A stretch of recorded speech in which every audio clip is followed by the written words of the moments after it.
दोस्तों, तो आज हम टाइम खराब किए बिना हम अपनी क्लास स्टार्ट कर देते हैं, क्योंकि क्लास फिर लंबी हो जाती है ज़्यादा बातें करने से। तो सबसे पहले मैं आपको बता देती हूँ, ये क्लास ग्रुप डी के लिए है, जो अभी आप लोगों ने फॉर्म भरे हैं और उसका पेपर बहुत ही नज़दीक आ चुका है।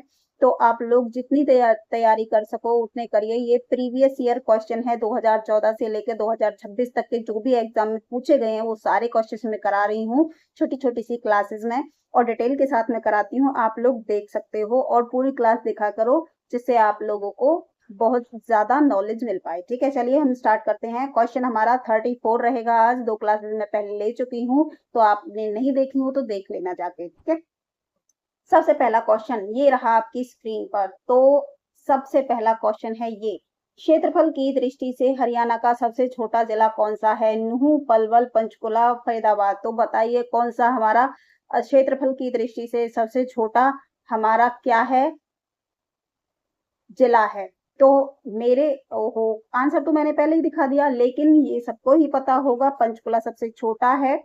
हरियाणा की क्षेत्रफल की दृष्टि से सबसे छोटा जिला कौन सा है? हमारा पंचकुला।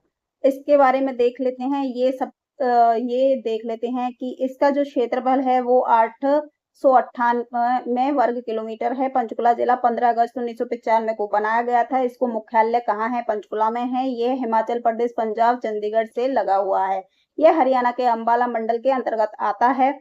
और अभी कुछ महत्वपूर्ण पॉइंट देख लेते हैं। क्षेत्रफल की दृष्टि से सबसे छोटा जिला पंचकुला, क्षेत्रफल की दृष्टि से सबसे बड़ा जिला सिरसा। वर्तमान में हरियाणा में 23 जिले हैं। हांसी जिला बनने के बाद पहले 22 जिले थे। अब जब हांसी जिला हमारा नया जिला बना है, तो अब हमारे जिले कितने हो गए हैं? 23 जिले हो गए हैं। ठीक है, चलिए अगला क्वेश्चन देख लेते हैं। ये क्या कर देती हूँ मैं। हाँ, प्रश्न निम्न में से कौन सा नृत्य हरियाणा से संबंधित नहीं है? लूर, धमाल, घूमर या सांग। तो मेरा आंसर है घूमर। आप लोगों का क्या है? देख लेते हैं। घूमर हमारा आंसर सही है। इसकी व्याख्या हम देख लेते हैं। घूमर राजस्थान का प्रसिद्ध लोकप्रिय नृत्य है, लोक नृत्य है, इसलिए यह हरियाणा का लोक नृत्य नहीं है। लोक नृत्य हरियाणा का प्रसिद्ध लोक नृत्य है, जिसे विशेष रूप से फागुन महीने में महिलाओं द्वारा किया जाता है। धमाल हरियाणा का पारंपरिक लोक नृत्य, जिसे मुख्यतः पुरुष फसल कटाई और उत्सव के अवसर पर करते हैं। सांग हरियाणा की प्रसिद्ध लोक नाट्य लोक रंगमंच परंपरा है। परीक्षा में इसे कई बार लोक कला लोक नाट्य के रूप में पूछा जाता है। इसके बाद देख लेते हैं क्वेश्चन नंबर 36। हरियाणा के कुणाल सिंधु घाटी सभ्यता स्थल का उत्खनन किसने किया था? बीबी लाल ने, आर एस ने या एस आर राव ने? मेरे हिसाब से सूरज भान है। आपके हिसाब से क्या है बताना। हमको आंसर देख लेते हैं। तो सही आंसर है सूरज भान। इसके बारे में हम देख लेते हैं क्या है इसका। कुणाल हरियाणा के फतेहाबाद जिले से स्थित एक महत्वपूर्ण पूर्व हड़प्पा स्थल है। इस स्थल का उत्खनन प्रोफेसर सूरज भान के निर्देशन में किया गया। यहाँ से तांबे के आभूषण, मनके, मिट्टी के बर्तन तथा प्राचीन बस्ती के अवशेष प्राप्त हुए हैं। कुणाल को सिंधु सभ्यता के प्रारंभिक विकास को समझने के लिए अत्यंत महत्वपूर्ण स्थल माना गया है। अगला क्वेश्चन हम देख लेते हैं। 37वां क्वेश्चन है हमारा, हरियाणा में निम्नलिखित में से किस शहर में मेट्रो सबसे पहले पहुंची? फरीदाबाद, गुरुग्राम, बहादुर, बल्लभगढ़। मेरा आंसर है गुरुग्राम। आप लोगों का क्या है जल्दी से बताइए। तो आंसर देख लेते हैं। तो गुरुग्राम सही आंसर है। इसमें क्या है? हरियाणा का सबसे पहले मेट्रो सेवा गुरुग्राम पहुंची। दिल्ली मेट्रो रेल कॉरपोरेशन की येलो लाइन दिल्ली से बढ़ाकर हुड्डा सिटी सेंटर, वर्तमान में मिलेनियम सिटी सेंटर गुरुग्राम तक लाई गई। यह सेवा 21 जून 2010 को शुरू हुई। इसके बाद फरीदाबाद, बहादुरगढ़ में भी मेट्रो का विस्तार किया गया। ठीक है, आगे देख लेते हैं कौन सा क्वेश्चन है। प्रश्न, प्रसिद्ध सूफी संत शेख चिल्ली का मकबरा किस स्थान पर स्थित है? पानीपत, करनाल, थानेसर, अंबाला। मेरा आंसर है थानेसर। आप लोगों का क्या है जल्दी से कमेंट में बताइए। अब आंसर देख लेते हैं। तो थानेसर सही आंसर है। आगे देखते हैं। शेख चिल्ली का मकबरा हरियाणा के थानेसर जिला कुरुक्षेत्र में स्थित है। थानेसर कुरुक्षेत्र ऐतिहासिक नगर है, इसलिए कई पुस्तकों में इसका स्थान कुरुक्षेत्र भी लिखा जाता है। मुगल राजकुमार द्वारा शिकोह ने अपने आध्यात्मिक गुरु शेख चिल्ली की स्मृति में कराया था। यह स्मारक मुगल कालीन स्थापन कला का उत्कृष्ट उदाहरण है तथा भारतीय पुरातत्व सर्वेक्षण द्वारा संरक्षित है। आगे देखते हैं अगला क्वेश्चन क्या है हमारा। अगला क्वेश्चन ये है, हरियाणा उर्दू अकादमी द्वारा उर्दू साहित्य में विशिष्टता के लिए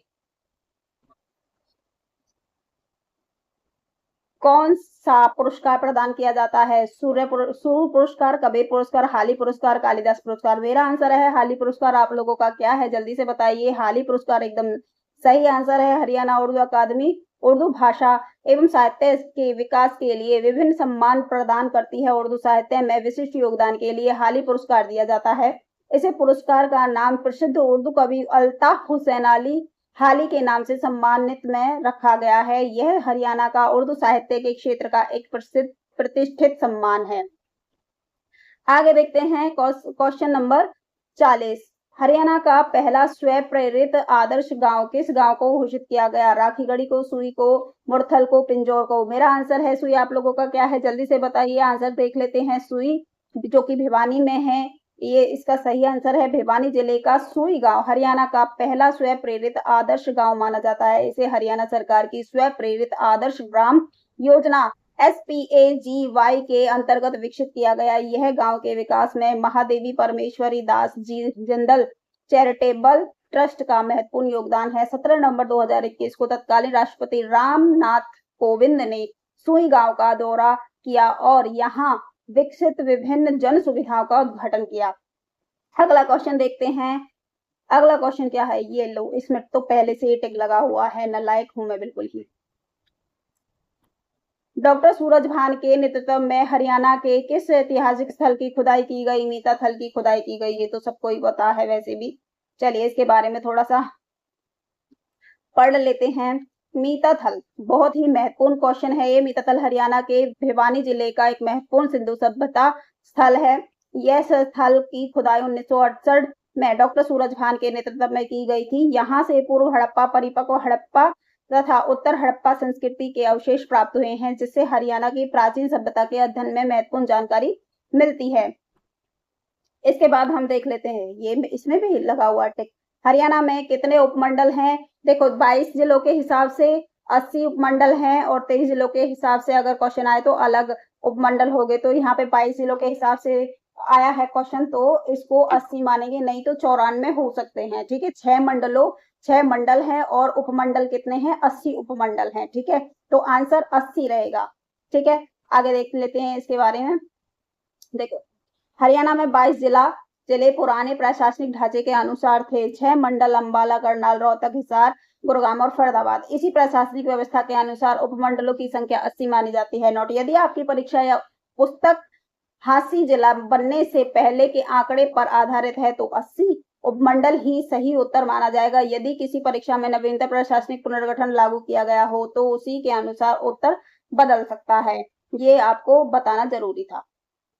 ठीक है, अगला क्वेश्चन। हरियाणा में खेलों में लाइफ टाइम अचीवमेंट के 2 लाख का पुरस्कार खिलाड़ियों को किस नाम से दिया जाता है? भीम पुरस्कार के नाम से, एकलव्य पुरस्कार, महाराणा प्रताप पुरस्कार या अर्जुन पुरस्कार। मेरे ख्याल से इसका आंसर होगा सी, महाराणा प्रताप पुरस्कार। आप लोगों का आंसर क्या है, जल्दी से बताइए। आंसर देख लेते हैं, तो इसका आंसर सही है, सी, महाराणा प्रताप पुरस्कार। महाराणा प्रताप पुरस्कार हरियाणा सरकार द्वारा पुरुष खिलाड़ियों को खेलों में आजीवन उत्कृष्ट योगदान के लिए प्रदान किया जाता है।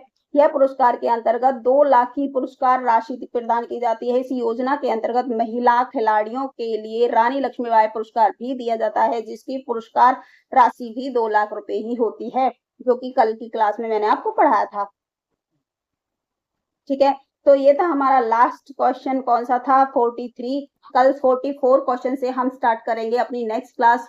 आप लोगों के कितने आंसर सही थे कमेंट बॉक्स में बताना। ठीक है, और लाइक शेयर सब्सक्राइब कर देना। जिन लोगों ने सब्सक्राइब नहीं किया है जरूर सब्सक्राइब कर देना। अगर क्लास अच्छी लगी हो तो लाइक भी जरूर दबा दिया करो। ठीक है, मिलते हैं कल की क्लास में फिर से। तब तक के लिए बाय बाय, धन्यवाद।